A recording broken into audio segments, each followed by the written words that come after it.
Selamat pagi Bapak Ibu Saudara semua, sukacita, sehat selalu, damai sejahtera dari Tuhan memenuhi kita semua. Pagi ini sebelum kita uh, berdoa, kita merenungkan firman Tuhan yang uh, bagus sekali firman ini dan berpengaruh besar di dalam hidup kita. Ya, Bapak Ibu Saudara, judulnya adalah siap menjadi berkat. Ya, ya, ini bersiap menjadi berkat. Ya, Bapak Ibu Saudara, ini ayatnya 4 ayat yang pagi ini cukup panjang, tetapi inilah sebenarnya gaya hidup yang Tuhan inginkan dari sejak awal. Tuhan melakukan penyelamatan. Ya, Bapak Ibu Saudara, Bilangan 11 ayat 5 sampai 6, kemudian dilanjut ayat 11 dan 12. Saya baca untuk kita semua. Kita teringat kepada ikan yang kita makan di Mesir dengan tidak bayar apa-apa, kepada mentimun dan semangka, bawang prei, bawang merah, dan bawang putih. Tetapi sekarang kita kurus kering, tidak ada sesuatu apapun, kecuali mana ini saja yang kita lihat.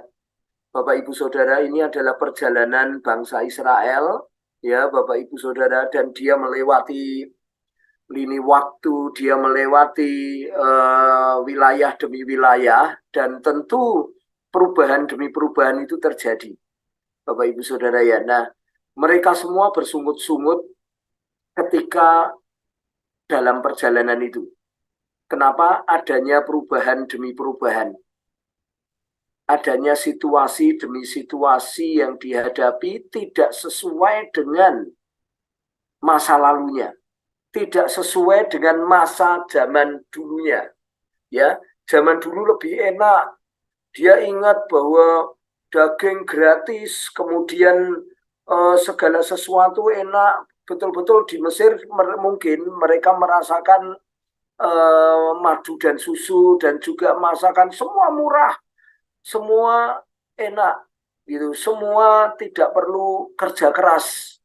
Nah, ini yang dialami oleh bangsa Israel, Bapak Ibu Saudara ya.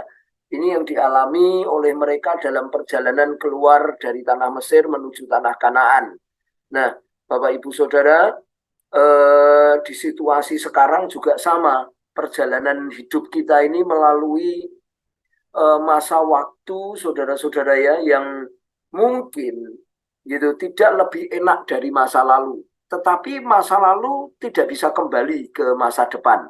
Ya, Bapak Ibu Saudara, kita harus tahu betul, memahami bahwa masa lalu itu tidak bisa kembali ke masa depan. Ada lebih baik kita berdoa, nyatakan sekali lagi kedahsyatan Tuhan, perbuatan Tuhan yang ajaib. Nah, perbuatan Tuhan yang ajaib itu bisa.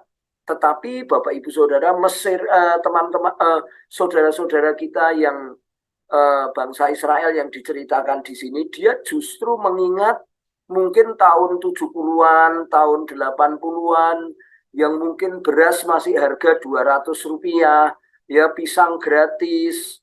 Memang betul situasi waktu itu ya saudara-saudara, tetapi perjalanan kita, saudaraku, kita akan selesaikan ke depan, bukan ke belakang. Ya, perlu kita tanamkan bahwa perjalanan itu kita selesaikan ke depan, bukan ke belakang. Nah, Bapak Ibu Saudara, ada beberapa situasi dan masyarakat yang mengalami hal ini, gitu ya.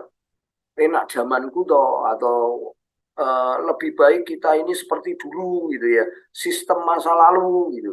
Nah, ini Bapak Ibu Saudaraku, mereka tidak bisa bergerak dari situasi bayang-bayang masa lalunya, ya saudara-saudaraku, bahwa keenakan daging, ya keenaan hidup itu saudara-saudaraku tidak bisa kita pakai untuk masa ke depan, gitu ya, tidak bisa kita pakai masa ke depan. Ya, saya ingat betul saya kelilingan menjadi sales itu tahun 90-an itu solar masih harga 2.000. Saudara-saudara ya, murah sekali. Malah waktu itu saudara-saudara sangat murah menurut saya. Makan juga murah sekali, Bapak Ibu Saudara. Tetapi kita tidak bisa pakai itu, gitu ya. Kemudian kehidupan masa lalu kita, saudara-saudara, tidak bisa kita pakai. Ya, tidak bisa kita ngomong, wah enak zaman dhisik, wah dulu bebas. Dulu makan nyabut bawang tinggal makan nyambut, tidak bisa.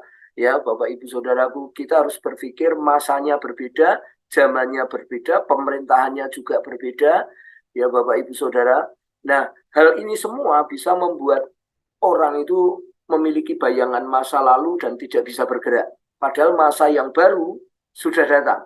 Ya, saudara-saudaraku, kita tidak tahu, kadang banyak orang juga jadi tidak tahu arahnya kemana. Siapa ini yang mau memimpin bangsa kita? Siapa ini yang mau menolong nanti membuat kebijakan-kebijakan? Dan itu bisa membuat orang pesimis, Bapak Ibu Saudara. Bukan hanya pesimis kalau mereka hopeless, saudara-saudaraku, ya menjadi orang-orang yang mengumpat gitu ya. Wah, zaman dhisik enak begini. Saiki itu apa? Pemerintah jadi umpatan-umpatan. Dan padahal berkat itu keluar dari kita. Ya, saudara-saudara, berkat itu keluar dari. Kemudian bukan hanya itu, mereka bangsa ini, saudaraku, pedih hati, mereka nangis di depan kemah mereka, ya, merasa ditipu oleh Musa, saudara-saudara, dan lain-lain. Banyak sekali merasa ditipu, dia tidak bisa bergerak gitu. Bangsa ini merana gitu ya, merana ya. Lalu mereka mengatakan seperti yang uh, tadi di atas tadi, saudara-saudaraku, mereka mengingat masa lalu mereka, mereka bermemori, mereka ini, bahkan saudaraku, ada quote yang mengatakan orang yang selalu melihat masa lalu, orang yang tidak maju, katanya. Quote itu saya baca di kaos-kaos, saudaraku ya. Kaos-kaos yang dipakai oleh orang-orang muda, ya, saudara ya.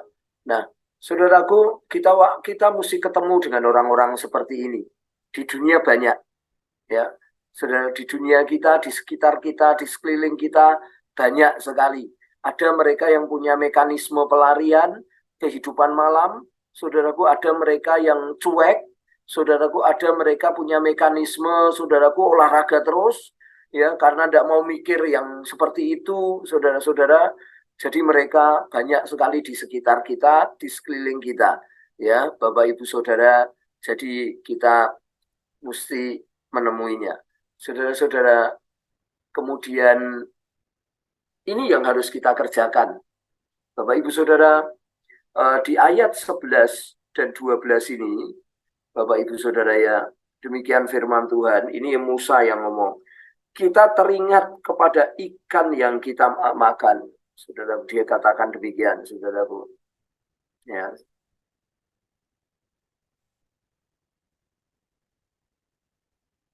Sorry,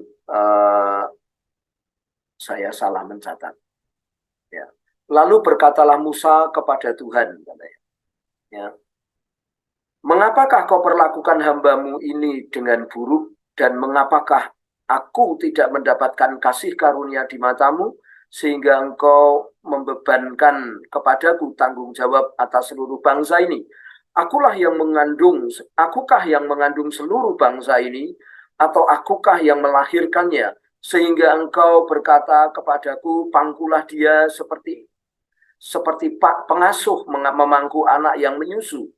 Berjalan ke tanah yang kau janjikan dengan bersumpah kepada nenek moyangnya. Bapak Ibu Saudara, Musa melihat itu semua, ya Bapak Ibu Saudara, dia pedih hati. Ini yang harus menjadi dalam hidup kita. Jadi dia langsung menjadi perantara antara Tuhan dan bangsanya, gitu. Kemudian yang kedua, keadaan yang terjadi di sekitar seperti menimpa dirinya Musa. Jadi Musa ini mengalami, bangsaku kok kayak gini. Dia pedih hati, dia menangis.